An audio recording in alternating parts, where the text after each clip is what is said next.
Imaginez qu'on vous annonce que votre pays disparaîtra sous les eaux demain. Que feriez-vous? Fermez les yeux un instant. Vous avez en tête le lieu de votre naissance, la ville où vous avez grandi, l'endroit dans lequel vous êtes désormais établi et mené une vie plutôt paisible. Et demain, rien, plus rien. Ou plutôt, l'eau, la mer, l'océan. Cette eau bleue qui a enseveli votre maison. Sentiment d'anxiété, vous vous sentez effrayé, vous avez peur, vous avez perdu tous vos repères car finalement c'est un avenir sans lendemain. Maintenant, ouvrez les yeux et rejoignez-moi dans la réalité d'aujourd'hui. Car oui, c'est la réalité à laquelle est confronté plusieurs États à travers le monde, et ce, en raison du changement climatique. Le changement climatique nous pousse à prendre la mesure des comportements qui ne vont pas dans le sens de la préservation de notre monde. Je suis né avec une double nationalité et une double culture. J'ai donc deux pays, les Comores et la France.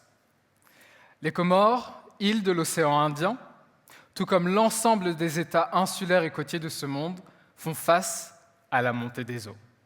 Cela ne présage qu'une issue fatale, la disparition d'une partie ou de l'entièreté de leur territoire. Les Maldives, État voisin des Comores et également situé dans l'océan Indien, pourraient disparaître avant la fin du XXIe siècle. Les Comores, pour sa part, pourraient voir jusqu'à 90% de ces plages disparaître d'ici 2050. Ainsi, la majorité de la population comorienne qui vivra sur les côtes, mais aussi en terre basse, se verra terriblement affectée dans les prochaines années. Alors, pourriez-vous dire que les Comores se situent loin, loin de nous, et que cela ne nous concerne pas? Eh bien, rapprochons-nous de notre réalité. Les estimations pour la France, pour 2050, sont saisissantes. Pour les prochains épisodes caniculaires de 2050, 43 degrés à Limoges, 44 degrés à Lyon, 45 degrés à Paris et jusqu'à 48 degrés à Nîmes. Ah, il faisait bien frais durant l'été 2023, n'est-ce pas? Et si vous avez du mal à me croire, en images, les estimations réalisées par Météo France pour août 2050.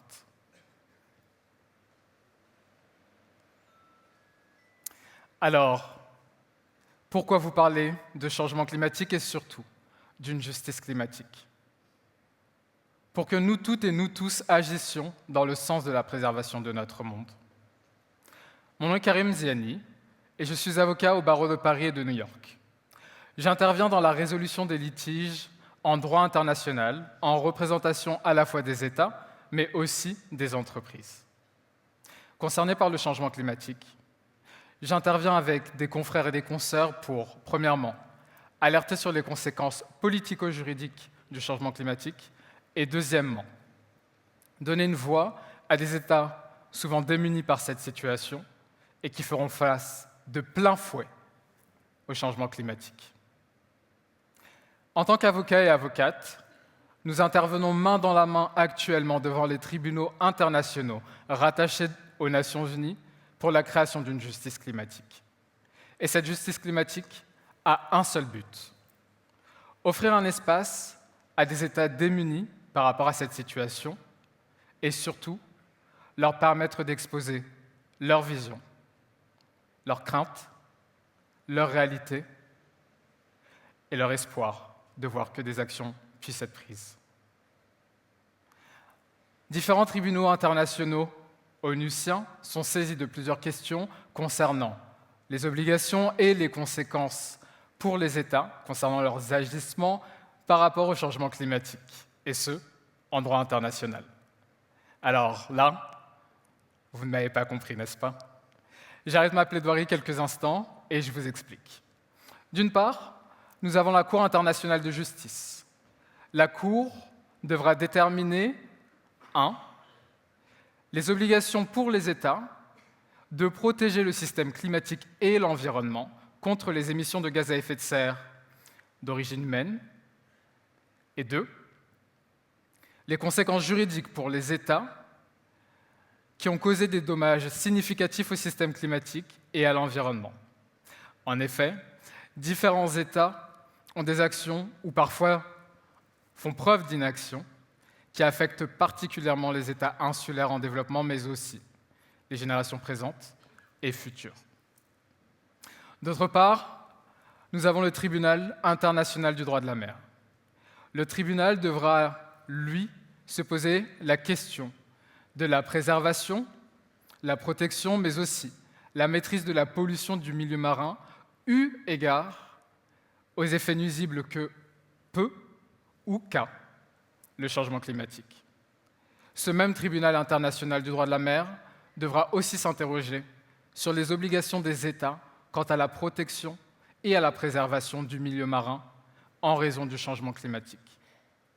Alors encore une fois, vous pourriez vous dire que cette question ne concerne que les sphères politiques, les gouvernements, et que cela ne vous concerne pas. Pourtant, la définition simplifiée de l'État en droit international, c'est un territoire, un peuple, un gouvernement. Donc nous, je dis bien, nous sommes les États. Citoyens de Limoges, Lille, Marseille, Paris, Lyon, citoyens de France. Moroni, Bogota, Pékin, Le Caire, Lagos, citoyens de leur pays, mais surtout citoyens du monde. En tant que citoyens, nous avons individuellement, mais aussi collectivement, le pouvoir du changement. Non, pas le changement climatique, le changement tout court. Actuellement, il y a différentes actions qui sont menées devant des tribunaux nationaux pour la création d'une justice climatique. Souvenez-vous de l'affaire du siècle qui avait marqué les esprits en 2019 en France. Pour la première fois, la société civile a cherché à faire reconnaître la responsabilité de l'État français contre son inaction face au changement climatique. Ainsi, des organisations non gouvernementales, mais aussi des individus comme vous et moi, souhaitent voir des actions prises en faveur d'une justice climatique. Au même titre, les sociétés néerlandaises, sud-africaines, brésiliennes, australiennes, mais aussi colombiennes, ont saisi leurs tribunaux nationaux pour voir des actions menées et pour faire entendre leur voix. La justice climatique prend de l'ampleur, et ce, à travers le monde. Elle devra me concerner, nous concerner, vous concerner. Alors, je vais vous demander un dernier exercice. Plongeons-nous dans l'obscurité. Fermons les yeux ensemble et posons-nous cette dernière question. Si demain, on vous annonce que votre maison disparaîtra en raison du changement climatique, que feriez-vous? Mesdames et messieurs, cher public, vous pouvez à nouveau ouvrir les yeux. Que vous ayez la réponse ou non ce soir, vous pouvez agir dans le sens de la préservation de notre monde. Vous pouvez agir chez vous, dans votre quartier, votre ville, votre région. Vos actions peuvent aussi prendre une dimension nationale, voire internationale, si vous le souhaitez. Car oui, chaque action compte, et elle le compte réellement. Mesdames et messieurs, cher public, je vous remercie de votre attention et vous souhaite une future justice climatique. Merci.